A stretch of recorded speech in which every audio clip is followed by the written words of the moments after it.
एक बंदरा स्टेशन के पास एक ढाबा है, ओके, बहुत फेमस ढाबा है। तो रोज रात को मैं वहीं खाता था एंड 1 मील अ डे, क्योंकि उतना ही था। अच्छा, काली दाल 2 रोटी, पालक पनीर 2 रोटी, ये अल्टरनेट डे में खाता था। ओके। तो एक दिन ऐसा हुआ, अब वो लोगों को आदत हो गई, वो देखते मुझे क्या अच्छा मंडे है तो खाली दाल होगा, ट्यूसडे तो पालक पनीर होगा। राइट। मैं गया एक दिन, मैंने बोला यार 2 रोटी दे दे और थोड़ा कांदा दे दे, जो खत्म हो गए पैसे। ओके। याद आ रहा है बंदा मुझे, उसने आके 2 रोटी रखी और काली दाल रखी। मैंने यार मांगा नहीं था मैंने, बोला मेरी तरफ से आपकी दाल का दिन है। तो सॉरी, वो जो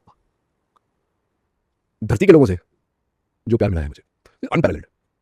तो वहां आपको कोई 50,000 रुपए, आपको 50,000 रुपए मतलब वो पार्ट में आएंगे। हाँ राइट। हर महीने 4,000 का क्या, कि वो बहुत होते थे उसमें।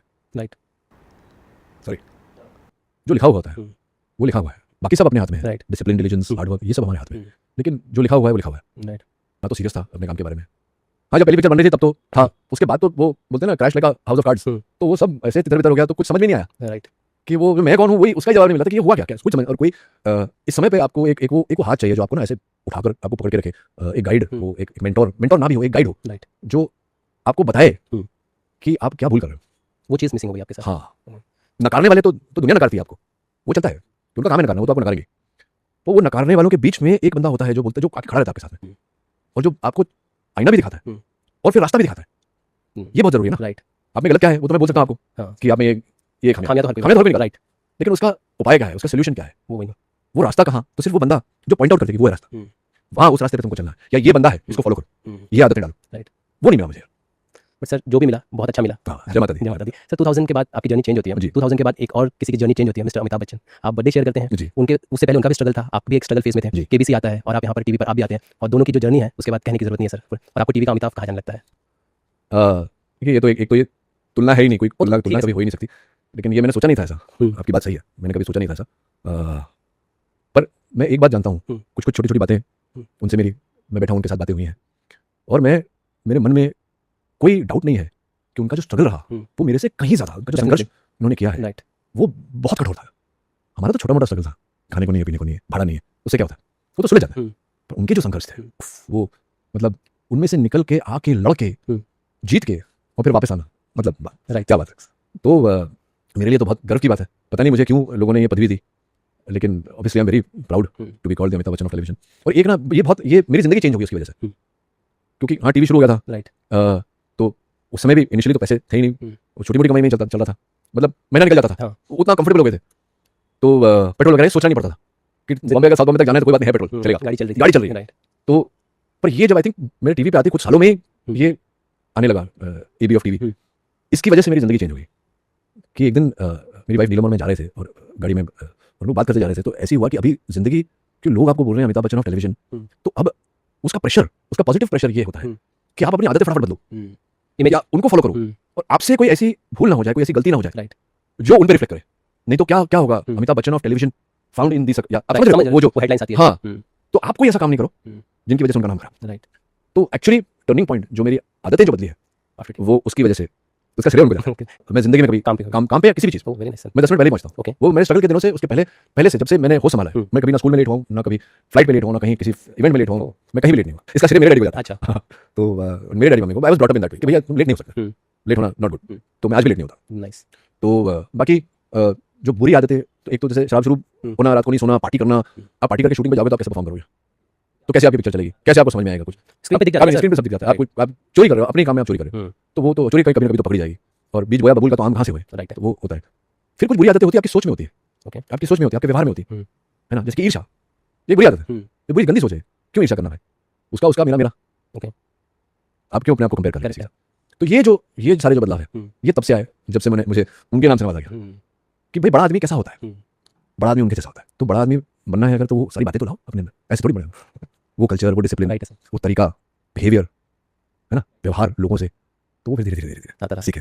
पिताजी को देखो कितना चेंज, मतलब पूरा अपोजिट। क्या चैलेंजेस थे सर कि इस तरह का फादर कैमरे पे, डर था कि इस तरह का फादर को प्रेजेंट करना, क्योंकि आप तो मुझे अलग ही फादर दिख रहे हो। मैंने 2 ही बार चिल्लाया अपने बच्चों पे। मेरी बेटी 20 साल की होगी, वैसे 18 साल का हो जाएगा, तो मेरी बेटी कुछ 6-7 साल की थी, तभी लोग हमारे गोवा में घर हैं, तो पूल में दोनों मस्ती कर रहे थे। ओके। तो मैं, हम लोग कहीं मार्केट से आए, तो मैंने देखा कुछ ऐसे पैर ऊपर है सर नीचे, तो मैं डर गया, मैंने चिल्लाया अपनी बेटी पे, तो उसने वापस चिल्लाया। उस दिन के बाद मैं कभी चिल्लाया नहीं उस पे। और अगस्त पे एक बार मैंने चिल्लाया था तो वो रोने लगा। ओह। वो भी था उस टाइम 5-6 साल का था। उसके बाद मैंने कभी चिल्लाया नहीं अपने बच्चों पे। तो मेरा ऐसा नहीं कि हमको कुछ जो बोलते हैं ना be a friend to your children, ऐसा कुछ भी नहीं है। मैं बाप हूँ तो मैं उनसे दोस्ती नहीं करना चाहता क्योंकि मैं उनका बाप हूँ, मेरे बच्चे हैं। लेकिन मैं रिएक्ट करने से पहले, जो ज़िंदगी में भी मेरी आदत है, मैं किसी भी चीज़ पर रिएक्ट करने से पहले बात को समझता हूँ कि क्या है, किस पे रिएक्ट कर रहा हूँ मैं, फिर मैं एक्शन लेता हूँ। ये फिर ये वहीं से आया कि एबी ऑफ टीवी कि वहाँ से आदत डेवलप हुई है कि जजमेंटल होना, कि आपका इमीडिएट रिएक्शन होता है कंडेम करना या कोट निकालना, या तो उसका दूसरा पहलू ये है सोल्यूशन निकालना, सॉल्व करना। कि कोई अगर कुछ कर रहा है या कुछ बोल रहा है तो उस मैटर पे आप जजमेंटल होकर के रिएक्ट कर रहे हो, या उस बात को आप समझ रहे हो कि वो कहाँ से आ रही है, उसका सोर्स क्या है।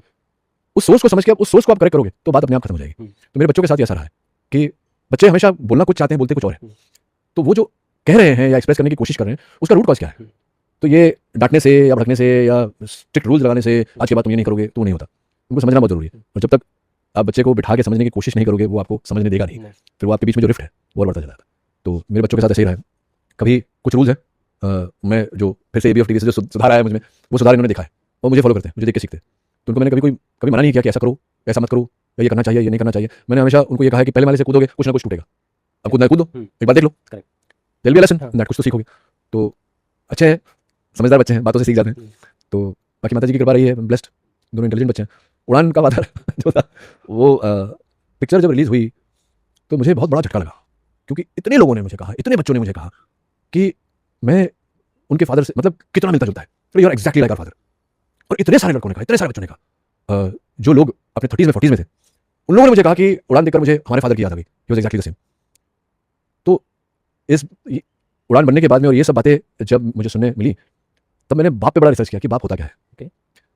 बाप, अब मैं क्या ही बोलूं बाप के बारे में। द फादर एक्सप्लेन नहीं किया जा सकता यार, वो है, वो शायद मैं जैसे मैं एक्सप्रेस नहीं कर पा रहा हूँ वैसे हर बाप ना एक्सप्रेस नहीं कर पाता।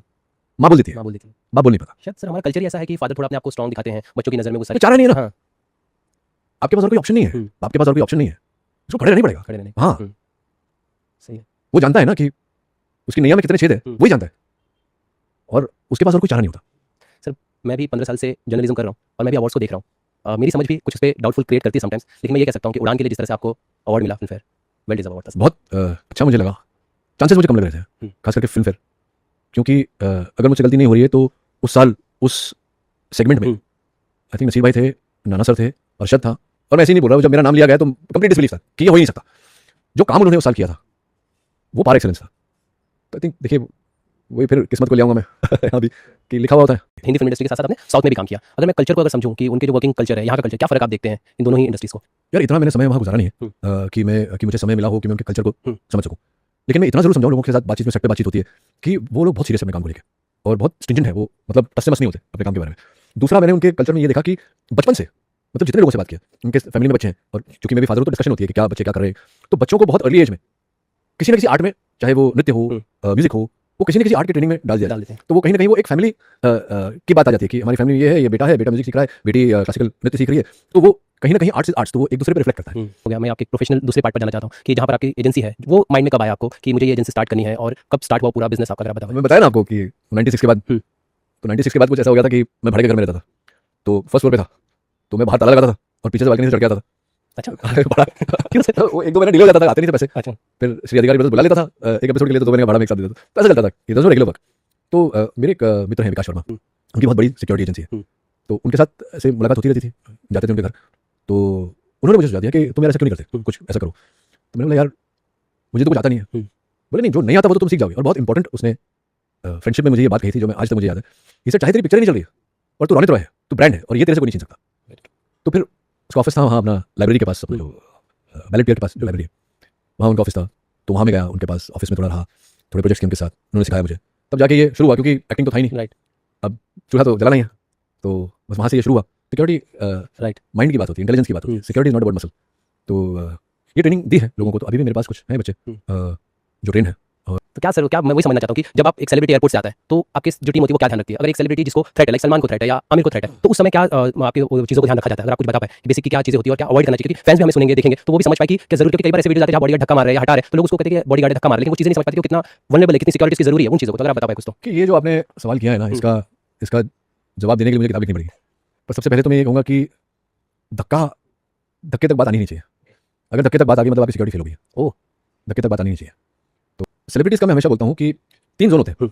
एक ग्रीन जोन, ओके। एक होता है ऑरेंज जोन। ग्रीन जोन मतलब जहाँ एक कॉमन मैन अपने घर में बैठा है, कॉमन आदमी, नॉर्मल आदमी अपने घर में बैठा है, वो ग्रीन जोन में है। अब कोई भी अगर अपने घर से बाहर निकला, समझो बस पकड़ रहा है, तो रिस्क है कि बस से गिर जाएगा, तो ऑरेंज जोन में है। स्कूटर पे चल रहा है, उसको रिस्क है कि गाड़ी उड़ा देगी उसको, तो ऑरेंज जोन में चल रहा है, तो उसका रिस्क ऑरेंज है। घर से बाहर निकला उसका रिस्क। एक सेलिब्रिटी हमेशा रेड में होता है, उसका रेड से फ्लक्चुएट करता है कि ब्राइट रेड है या लोअर रेड है। वो घर में भी होता है तो ऑरेंज में होता है। ओके। तो सेलिब्रिटी ग्रीन में तब होता है जब वो अपने शयन कक्ष में हो, बेडरूम में हो, चारों तरफ से कमरा लॉक हो, अंदर से खिड़की लगी हो, लॉक हो, बाहर कैमरा हो, बाहर सिक्योरिटी खड़ा, तब जाके वो ग्रीन जोन में होता है, टोटली सिक्योर। ओह। तो बाकी जो आपने जो सवाल पूछा है उसका उत्तर देना बहुत, जैसे कि मैंने कहा, ये security is not about muscles and bronze, it's about brains. तो धक्का देने की बात तो आनी नहीं आनी चाहिए। ही नहीं चाहिए। राइट। हमारे जितने लड़के हैं, मेरे अंडर में जितने लड़कों ने ऑपरेट किया, आज तक किसी ने किसी को धक्का नहीं मारा। नौबत ही नहीं वो धक्का वो फिर सेलिब्रिटी के पास धक्का नहीं होता, वो अलग धक्के होता है। तो फिर वो सेलिब्रिटी के आसपास धक्के मारने का सवाल नहीं पैदा होता। ओके सर, आपने कहा था कि आप जब ये आपका जो बिजनेस था कोविड में इसने काफी इफेक्ट किया था, बट आप स्ट्रांगली अपनी टीम के साथ खड़े थे और जितनी हो सके आपने उनको मदद की थी। अब कोविड का तो किसी को पता नहीं था यार, तो अचानक हो गया, तो गलती तो किसी की थी नहीं उसमें, तो रखे हुए थे। मेरे गुरुजी ने बोला, कई बार बोलते मुझे कि बचाते क्यों हैं हम? बचाते इसलिए हैं ताकि जरूरत के समय पर वो काम आए। अब कोविड था ही जरूरत का समय, सबको जरूरत थी, राइट। तो जरूरत के समय में काम आ गया, तो फिर वो फिर से बना लेंगे। ये मुझे स्पेशली मेंशन किया गया है हाँ। कि मैं अगस्ता के बारे में आपसे बात करूं। एज अ फादर आप अगस्ता को देखते हैं, क्या कहना चाहेंगे? क्योंकि बॉलीवुड जो है कहीं ना कहीं चीजें कि फादर का बेटा आता है, वो अगस्ता के अगर रुझान की बात करें तो किसमें इंटरेस्ट है, किस तरह से वर्क कर रहा है, कुछ अगर बता पाए तो।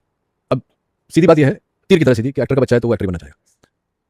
मेरी बेटी यूएससी में पढ़ रही है, एलए में, इसलिए कम दिखती है, अभी भी और एक आध साल है उसके वहाँ। अगस्त यहाँ इसलिए मेरे साथ घूमते रहते हैं यहाँ। मैंने कभी बच्चों को नहीं बोला कि अरे ये बनो या वो बनो, या ये करो या ये सीखो या वो सीखो। मैंने उनको सिर्फ ये बोला है कि मेरे 2 मेजर प्रोजेक्ट हैं लाइफ में, और वो तुम दोनों हो। अभी बाप की बात हो रही थी, तो एज अ फादर आप क्या कर सकते हो? आपने तो उनकी किस्मत लिखी नहीं है। राइट। एज अ फादर आपका कर्म ये है कि आप उनको उनकी डेस्टिनी तक पहुंचाने के लिए नर्चर करो, सपोर्ट करो। इतना ही कर सकते सही हैं, बात। और क्या कर सकता है? सही है। और कुछ नहीं कर। जब आपकी आंख भर आई थी, जब आप उस ठेले वाले जो ढाबे वाले की बात बता रहे थे, वो ढाबे का नाम है नेशनल ढाबा। ओके। वो बिल्कुल बैंडर स्टेशन से थोड़ा 50 मीटर की दूरी पर है। अब जाना हो पाता है वहाँ? मैं गया था बीच में कुछ समय पहले, लेकिन जाहिर सी बात है कि वहाँ बैठ के आप नहीं कर सकते हो। मैं बंदे को ढूंढने गया था, ओके। तो वो था नहीं वहाँ, उसका कोई पता भी नहीं मिला। तो पर वही बात है यार, ऐसी ये जो बातें ना, जैसे आप पूछ रहे थे ना, ऐसी अनगिनत बातें कि स्ट्रेंजर जो है कोई लेना देना नहीं, पर वो भी तो सोचना, वो तो वेटर है वहाँ, राइट। वो भी एक ढाबे में वेटर है, और वो जानता है कि आपको आज रात को ये खाना है, और वो जानता है कि आपके पास पैसे नहीं है, और वो ला करके देता है, बोलता है मैं भरूंगा। That's amazing, sir. Sir thank you so much इतनी सारी बातें करने के लिए और दिल से बातें करने के लिए।